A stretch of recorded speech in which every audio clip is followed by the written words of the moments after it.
네, 우리 SK하이닉스 주주 여러분들 반갑습니다. 정프로입니다. 자, 오늘 7월 9일 목요일 밤에 영상 촬영하고 있고요.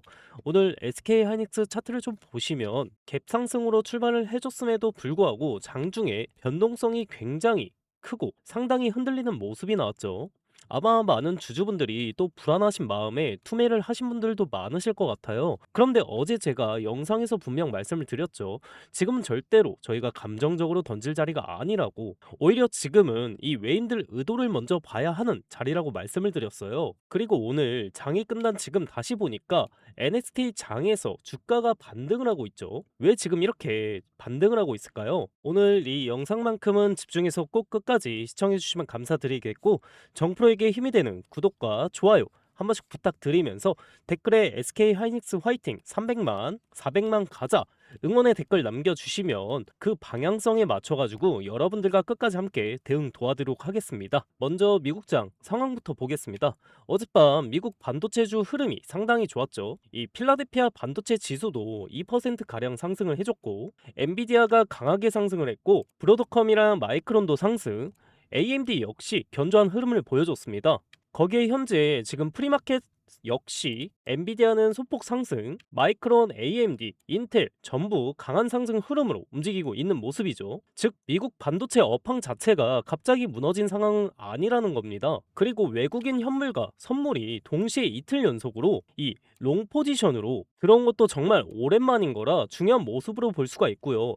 선물 누적이 무려 5조 5천억이에요. 또 오늘 중요한 뉴스가 하나 나왔죠. 오늘 모건 스탠리가 미국 7대 빅테크 밸류에이션이 10년 만에 가장 저평가 구간이라는 분석을 내놨습니다. 이 AI 시장은 끝난 것이 아니라 오히려 다시 빅테크 중심으로 자금이 들어올 가능성이 있다는 얘기죠. 그러면 빅테크에 자금이 쌓이면 어떻게 될까요? 당연히 데이터 센터도 늘어나고, 그러면 그 데이터 센터에 들어가는 메모리, 우리 삼성전자, SK하이닉스, 마이크론도 있겠지만 당연히 SK하이닉스의 메모리 수요도 함께 증가할 수밖에 없는 거죠. 결론적으로 빅테크에 자금이 모인다는 것은 SK하이닉스 또한 좋은 뜻으로 해석할 수가 있겠죠. 그런데 이상한 점이 하나 있습니다. 오늘 특별한 SK하이닉스의 악재는 없었어요. 그런데도 장중 내내 주가를 계속 눌러주는 모습이었는데 왜 그랬을까요? 바로 내일 7월 10일 우리나라 기준 밤 10시 30분에 있는 SK하이닉스 ADR 상장입니다. 이 ADR 상장이 있고 미국은 금요일 오전부터 거래가 시작이 돼요. 즉 해외 투자자들의 자금 이동이 발생할 가능성이 있는 일정입니다. 그리고 우리는 금요일 저녁이면 그 다음날부터 휴장에 들어가죠. 그래서 내일 오전장 저희가 굉장히 중요하다는 거죠. 오늘 움직임이 단순한 악재 때문이기보다 그 일정 전후로 포지션을 조정하는 과정일 가능성도 함께 보고 있어요. 지금 NXT 장에서 의도적으로 주가를 상승시키는 흐름인 거예요. 내일 장 초반 굉장히 우리 개인들에게 공포심을 심어주려고 하면서 의도적인 주가 하락을 만들어낼 수가 있다는 말이죠. 실제로 프로그램 매매를 보겠습니다. 오늘 프로그램은 나쁘지 않은 모습으로 좀 흘러갔지만 장마감 직전에 매도 물량을 쏟아냈고, 현재는 조금씩 우상향하는 모습이 확인이 되죠. 약 840억가량 매도 물량을 내놓은 상태고, 외국인 창구도 한번 보겠습니다. 장시작 동시에 UBS 증권에서 계속해서 매도 물량을 내놓는 걸 확인해 볼 수가 있는데, 중요한 건 장마감 시간에 바로 JP 모건에서 40만 주 매도 물량을 내놓았어요. 총 무려 8,800억 물량을 쏟아낸 모습이죠. 즉 하루 종일 UBS 증권만 매도 물량을 던지다가 끝난 것이 아니라 마지막에는 의도적이게 이 JP 모건에서 40만 주 이상 매도 물량을 쏟는 움직임이 나왔다는 것입니다. 그리고 SK하이닉스 전체 수급을 좀 보시면 이 외국인들이 계속해서 강한 매도 물량을 쏟아내는 걸 확인하실 수가 있고요. 그래서 저는 내일이 정말 중요하다고 보고 있습니다. 내일 이 ADR 관련 이슈가 반영되는 과정에서 장 초반 일부 흔들림이 다시 나올 수 있습니다. 갭 상승 시작은 맞지만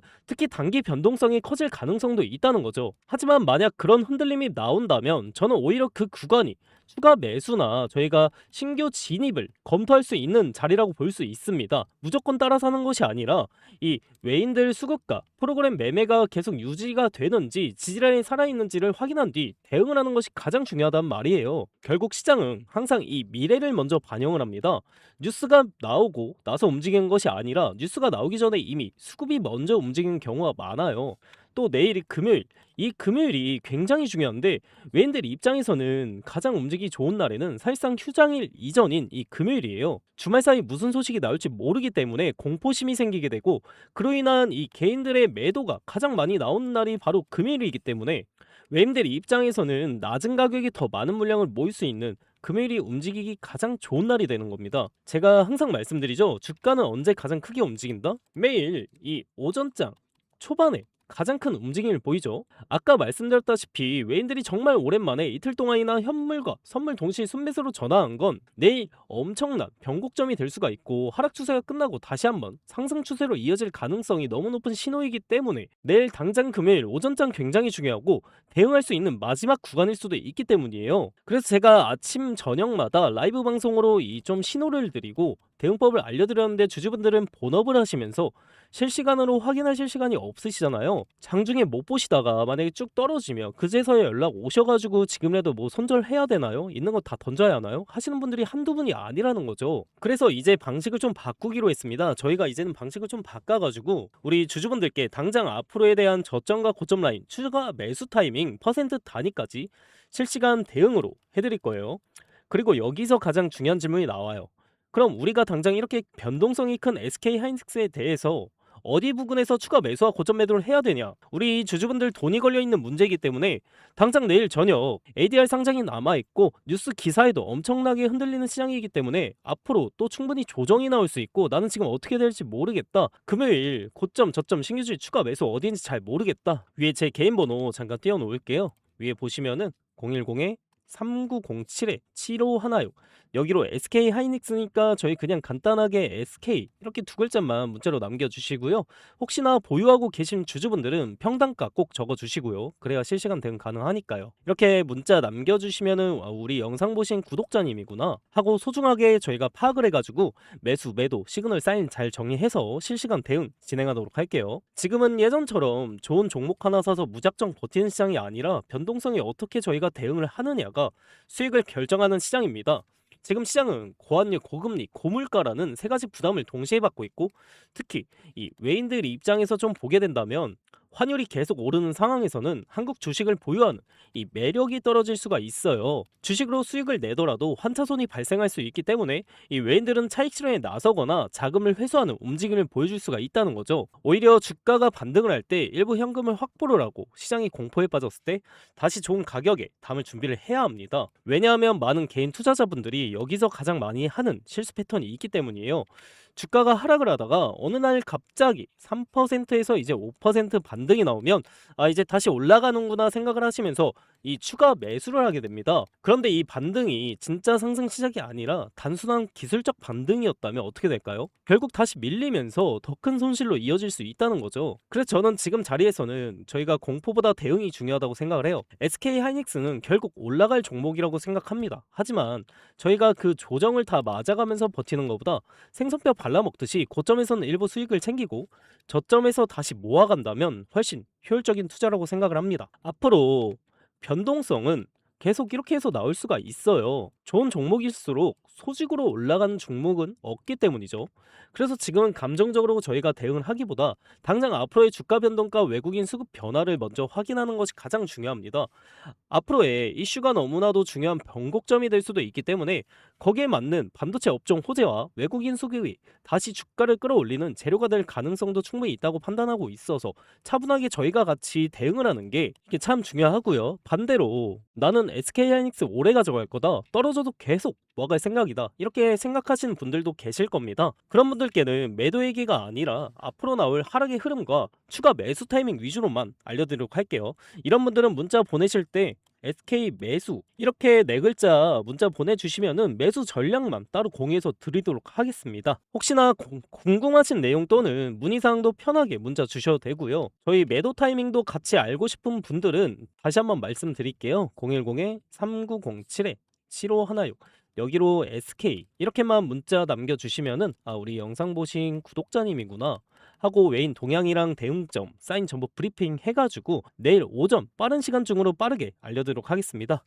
그리고 제 영상 끝까지 시청해주시는 우리 열정 가득한 구독자님들 위해서 제가 또 큰 이 선물 하나 준비해왔습니다. 이것도 받아가시면 좋을 것 같아요. 자, 오늘 제가 준비한 선물은 여러분들이 상당히 좀 흥미를 가지실 거예요.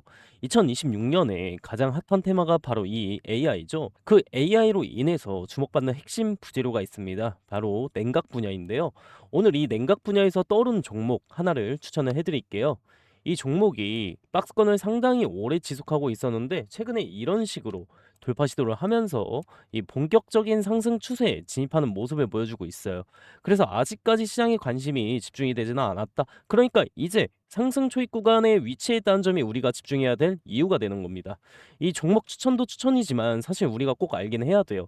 왜 지금 냉각 산업이 중요해지고 있는지, 그리고 시장 자금이 어떤 방향으로 움직이고 있는지, 이런 것들을 우리가 알고 있어야 종목 선정에 있어서 더 우위를 점할 수 있다는 거. 그래서 오늘은 이 냉각 산업에 대한 핵심을 쉽게 정리해서 말씀드리겠습니다. 자, 여러분들도 아시다시피 AI가 전 세계적으로 큰 관심을 받고 있죠. AI 산업이 커질수록 데이터 센터의 발열 문제도 좀 심각해지고 있어요. 그러다 보니까 기존 냉각 방식만으로는 절대 버틸 수가 없단 말이에요. 기존의 이 냉각 방식은 발열 문제가 해결이 안 되고 거대한 냉각 설비가 필요하니까 부피도 크고 돈도 많이 들어요. 그래서 다른 방식으로 제한된 게 바로 이 액침 냉각입니다. 서버 자체를 특수 냉각액에 직접 담가서 열을 빠르게 식히는 방식인데 기존 대비에 전력 효율이 높고 비용 절감도 크다는 평가를 받고 있죠. 지금 보시는 자료처럼 세계 1위 클라우드 기업 AWS의 데이터 센터가 발열을 못 잡아서 전력까지 끊기고 난리가 났었죠. 이게 뭘 뜻하냐면 AI 경쟁의 본질은 결국 전기와 냉각이라는 물리적 자원 관리로 귀결될 거라는 거죠. 이 사건으로 인해서 제2의 AWS 사태를 막을 수 있는 유일한 대안으로 이 액침 냉각이 더더욱 대두되고 있고, 이것은 결국 엄청난 돈이 될 수밖에 없는 이유입니다. 데이터 센터를 가지고 있는 모든 기업들이 주목을 하고 있으니까요. 현재 엔비디아를 비롯한 글로벌 빅테크 여러 기업들은 물론이고 국내 대기업들도 본격적으로 뛰어들고 있는데요. 국내에서 이 액침 냉각 기술을 보유한, 그리고 아직 이 테마 자체의 수혜를 받지 못해서 주목받지 못한 기업이 하나 있습니다. 우리가 이 차트를 같이 한번 보게 됐었을 때 과거 이 종목은 2020년도에 17,000원대까지 크게 상승했던 흐름이 있었습니다. 하지만 이후에 긴 하락 사이클이 이어지면서 현재는 3,000원대에 위치해 있는 상황이고요. 즉 고점 대비 80% 이상 조정을 받은 자리라고 볼 수 있습니다. 근데 중요한 건 지금부터인 게, 최근 들어 주가가 다시 슬금슬금 올라오기 시작하고 있고, 이 과정에서 이 상승과 등락을 반복을 하면서 바닥 매집 구간이 형성될 가능성이 매우 높다는 거예요. 이런 종목들은 시장에서 한동안 소외가 되면서 개인 투자자들의 관심도 멀어지는 경우가 많았습니다. 하지만 오히려 그런 자리에서 장기 매물대를 소화를 하면서 바닥을 다지는 흐름이 나오는 경우가 많다는 거죠. 아까 보여드렸던 것처럼 이 개인은 계속 매도를 하고 있는데 이 외인들은 반대로 매수를 하고 있다는 거. 주식시장에서는 이런 흐름을 흔히 저가 매집 신호로 해석하는 경우가 많습니다. 그래서 이 히든 종목 같은 경우는 정리해보면, 첫 번째로는 매출 대비 현재 시가총액이 과도하게 낮은 구간이라는 점, 두 번째는 고점 대비 큰 폭의 조정을 이미 거쳤다는 점, 세 번째는 실적 턴 어라운드 기대감이 살아날 수 있다는 점, 네 번째는 외국인 재매집 흐름이 확인되고 있다는 점입니다. 그렇기 때문에 지금 시장에서 거의 알려지지 않은 코스닥 중소형 기업이라고 하더라도 세력이 다시 바닥에서 이렇게 물량을 모는 흐름이 맞다면 이후 충분히 우상향 파동이 나올 가능성도 열려 있다는 거예요. 결국 중요한 건 수급이 본격적으로 붙기 시작하는 초입 구간을 얼마나 빠르게 보느냐입니다. 이런 종목들은 한번 움직이기 시작하면 단기간에 변동성이 크게 나오는 경우도 많기 때문에 지금처럼 바닥을 다지는 구간에서 관심 있게 보는 전략도 중요할 수가 있죠. 그래서 앞으로 우상향 흐름이 이어질 가능성을 기대할 수 있다는 거예요. 이 종목 아직 늦지 않았고요. 지금 거래량은 초기일 뿐이고 이 냉각이라는 테마가 시장에서 주목이 될 때쯤 대시세가 터질 기대가 높습니다. 이 종목 받고 싶으신 우리 주주분들은 010-3970-7516 이 번호로 선물 이 두 글자만 문자로 보내주시면은 제가 빠르게 확인 후에 해당 종목의 PPT 자료와 함께 어떤 구간이 바닥이 될 수 있는지, 어디서 이런 강한 매수세가 유입될 가능성이 있는지, 그리고 향후 단기적인 고점과 저점 구간은 어디로 예상되는지까지 우리 대응 전략을 정리해서 공유 드리겠습니다. 여러분들도 좋은 타이밍에 기회 잡으셔서 좋은 흐름과 함께 가져가셨으면 좋겠습니다. 이 선물이라고 두 글자만 문자 보내주시면 되시고요. 오늘 영상 끝까지 시청해 주셔서 감사드리면서 다음 분석 영상으로 찾아뵙도록 하겠습니다. 감사합니다.